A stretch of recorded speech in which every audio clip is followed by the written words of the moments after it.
महाराज, क्या आप हमें ये बता सकते हैं पर्वत के बारे में कुछ हाँ, इतिहास या? जैसे कि आपने सामने दिखाई दे रहा है, महज 300 मीटर की दूरी, 300 किलोमीटर की दूरी पे है, स्थित है। और हमें ऐसा लग रहा है कि जैसे नाक की सीट में हम पकड़ लेंगे, पर ऐसा नहीं है। यहाँ से इसकी दूरी तकरीबन 300 साढ़े 300 किलोमीटर होनी चाहिए। हम्म। और ये त्रिशूल पर्वत है। वैसे ये लोग इसे पर्वत के नाम, त्रिशूल पर्वत के नाम से जानते हैं। ये ग्लेशियर है, ग्लेशियर हम्म। यानी ये जो है दूसरे देशों को हमारे तरफ आक्रमण करने से रोके हुए है। ग्लेशियर है, हिमालय इसके पीछे है और विशाल है। उसकी गणना करना या उसका क्षेत्रफल आंकना बहुत मुश्किल है। उसके ठीक नीचे आए करीबन एक 10 कदम तो वो घाघरा पर्वत है। उसका पर्वत का आकार जो है घाघरा पर्वत के जैसे, तो नाम आया घाघरा पर्वत। उससे 20 कदम और नीचे आएंगे तो आदि द्वारिकाधीश यानी बद्रीनाथ जी का मंदिर है। दो पर्वत खड़े हैं वो आपस में, उसे कहते हैं नर नारायण पर्वत। ठीक उसके थोड़ा सा नीचे आ जाए तकरीबन 35-40 कदम तो आपको नीलकंठ दिखाई देगा। नुकीला, बिल्कुल सुई की नुक के तरह है, नुकीला है। तो ये नीलकंठ पर्वत है, नीलकंठ।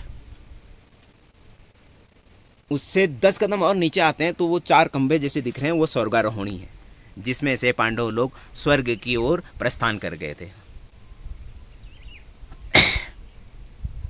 और थोड़ा सा 10 कदम और नीचे को आ जाएं तो बाबा केदारनाथ जी का मंदिर है। थोड़ा और लेफ्ट लें तो पांडुखोली आश्रम, उसके बाद फिर हिमाचल का क्षेत्र लगता है। बाकी फिर ये हमारे ही क्षेत्र है। दुनागिरी माता का मंदिर, उधर वो ददोली, ग्राम सुरना, और ये बिंता और रानी खेत, अल्मोड़ा, ये सब अपने ही क्षेत्र हैं। अपने का मतलब ये है कि हमारे ही जगह का क्षेत्र दिख रहा है। और यहाँ से पूरा 360 व्यू पूरा दिखता व्यू। 360 का व्यू है और विहंगम दृश्य, चारों भव्य और दिव्य नज़ारा बना रहता। आज थोड़ा धुंध बना हुआ है क्योंकि मानसून जो है का सत्र शुरू होने जा रहा है, तो हो सकता है कि बर्फबारी हो। और मैं तो बर्फबारी का आनंद लूँगा क्योंकि पानी नहीं मेरे पास होता है। बर्फ़ पिघलाऊँगा और स्नान भी जम के होगा। बर्फ़ पड़ती है तो स्नान जम के होता है। और बाबा शिव के मंदिर को भी मैं स्नान कराऊंगा, बाबा शिव को भी स्नान कराऊंगा। बहरहाल तो व्यवस्थाएं तो मुझे करनी पड़ती हैं, ऐसा नहीं। मैं बाबा शिव के लिए तो समर्पण भाव से प्राण भी जाए तो जाए। लेकिन अगर बर्फबारी होगी, पानी की मात्रा ज़्यादा होगा, 1 आध घंटा बैठ के आराम से जो है मंदिर को भी धोया जाएगा और खुद का भी स्नान सही वाला हो जाएगा।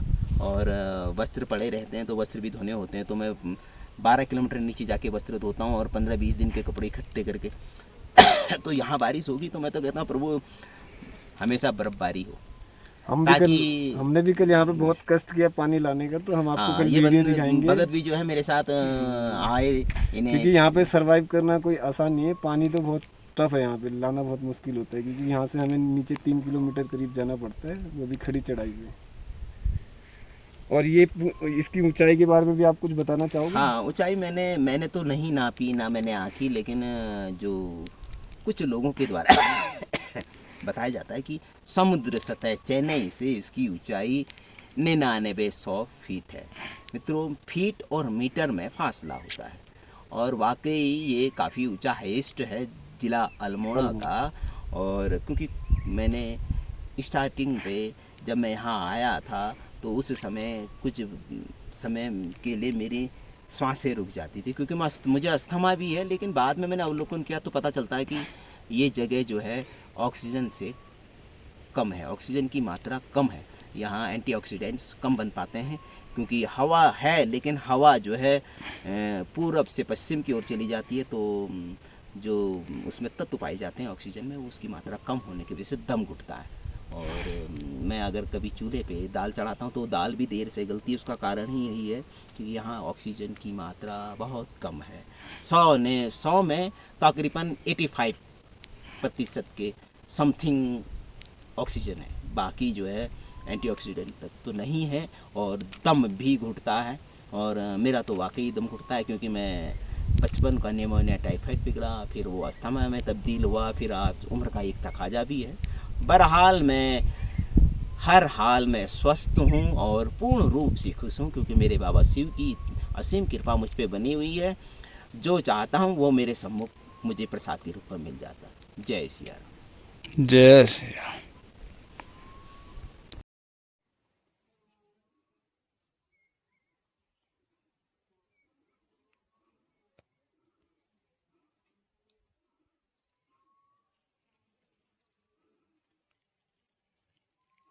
पूरा पीछे रख लेंगे।